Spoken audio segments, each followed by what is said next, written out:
Vamos a empezar con el último vídeo de la lección 7a, al que hemos titulado La época libia durante las dinastías 23 y 24. Así que vamos a hablar de esas dinastías, pero también de la llamada dinastía del Alto Egipto, que es justo la que presentamos ahora en pantalla. La dinastía tebana 23 no es la dinastía 23 referida por Manetón, sino una dinastía que corresponde solo al área tebana y que a veces es, como decía, llamada línea del Alto Egipto.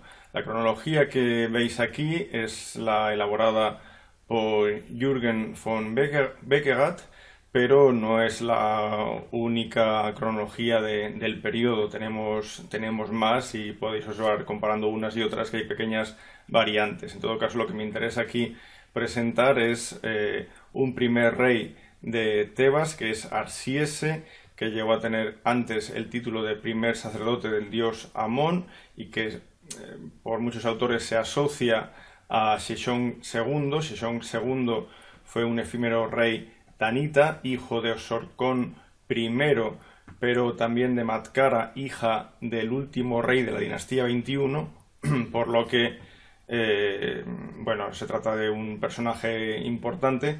Y si hacemos de Arsiese hijo de Sheshonq II, pues podríamos interpretar sus ansias, ¿no?, por conseguir alcanzar el trono.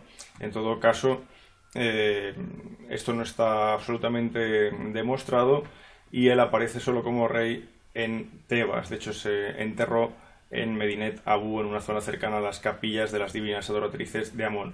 Pero después tenemos marcado en negro a Takelot II, Osorkón III y los hijos de Osorkón III, Takelot III, Rudamun y el efímero Ini. Estos son monarcas que se asocian a una misma familia. En realidad Ini no sabemos qué relación tiene, pero forman parte de una dinastía tebana. Mientras que los otros que aparecen aquí mencionados son rivales de esta dinastía. Es decir, que aunque llamemos a esto dinastía tebana 23, aquí hay dos líneas de poder que durante un periodo van a estar luchando por el control de Tebas.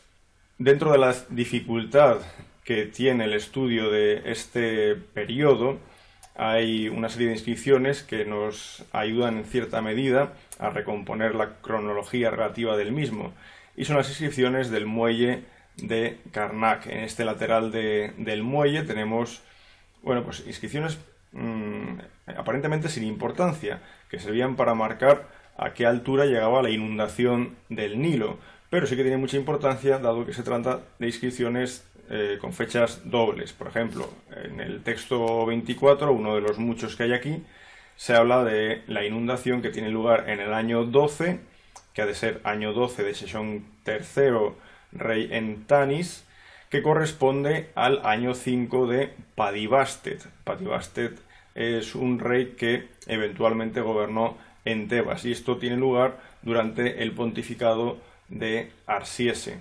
Bueno, pues fechas como estas son muchas las que tenemos, de modo que podemos componer, ¿no?, una cronología relativa de ese periodo. Pero es bastante complejo porque son varios los rivales con título real y también son varios los pontífices que luchan por el control del sumo sacerdocio de Amón. Un ejemplo muy atractivo es el del príncipe Osorkón. De él no solo tenemos constancia en esas inscripciones del muelle de Karnak, sino también en una bella inscripción conocida como la Crónica del príncipe Osorkón, publicada hace años ya por Caminos. Bueno, pues observa cómo este príncipe Osorkón, que es hijo del rey Takelot II en Tebas, de manera intermitente es sumo sacerdote de Amón. Por ejemplo, tiene control de Tebas entre el año 8 y 11 de Sheshonq III, entre el año 21 y 22 de Sheshonq III, y así de manera intermitente hasta el año 39, en el que parece que por fin consigue asentarse definitivamente en ese pontificado. Mientras tanto, el contrincante que tiene es el sumo sacerdote Arsiese y después al sumo sacerdote Takelot que forman parte de esa lucha, de esa crisis que va a durar varios decenios en Tebas.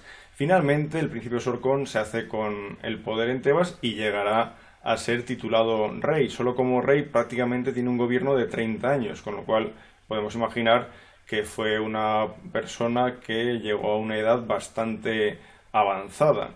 Con Osorkón III como rey, se instaura en Tebas Shepenupet I como divina adoratriz del dios Amón. Aquí se inicia desde luego una dinastía de mujeres cada vez más poderosas e influyentes, las últimas de las cuales gozarán incluso del uso del título de primer sacerdote de Amón cuando este título quede vacante para los hombres. Los hijos de Osorkón III son Takelot III, que reinará los últimos años de su padre en paralelo a él, en una corregencia, y después Rudamun, que es otro hijo de Osorkón III. Por lo tanto, Takelot III y Rudamun son hermanos. En esta época de ambos reyes, la influencia del reino de Nubia es cada vez más importante sobre la Tebaida. De hecho, debió ser en esta época cuando se instauró como sucesora de Shepenupet I, hija de Osorkón III, la hija del rey Kashta de Nubia, llamada Amenirdis. Era Amenirdis I, que es la que veis representada tanto en el relieve, que aparece en el templo de Osiris Hekayet, una pequeña construcción en la parte noreste del recinto de Amón en Karnak, como en la preciosa estatua de la izquierda elaborada en calcita. Pero, como hemos mencionado, esa dinastía tebana 23 no corresponde a la dinastía 23 de Manetón.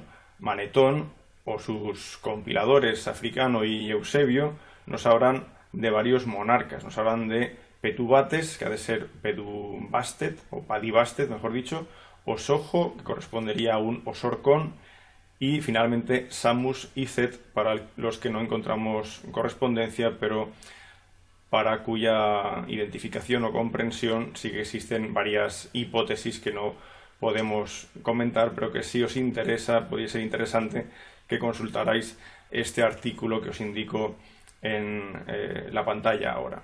Si en otro momento hablamos de Salmanasar III, de su antecesor Asurnasirpal II, de la presión ejercida sobre las ciudades fenicias, bueno, pues ahora ya pasada la mitad del siglo VIII antes de Cristo, encontramos un rey, Tiglat-Pileser III, que gobierna en Asiria del 744 al 727, y en este periodo él va a seguir realizando campañas contra no solo ya la costa levantina, sino también más hacia el sur, hacia la frontera con Egipto. De hecho, hay un texto de este monarca en el que queda claro que impone un bloqueo comercial a Egipto, cuando se dice que en Sidón ya se impida que baje la madera y que sea enviada a egipcios ya filisteos. Se impone un bloqueo comercial que marca bien las intenciones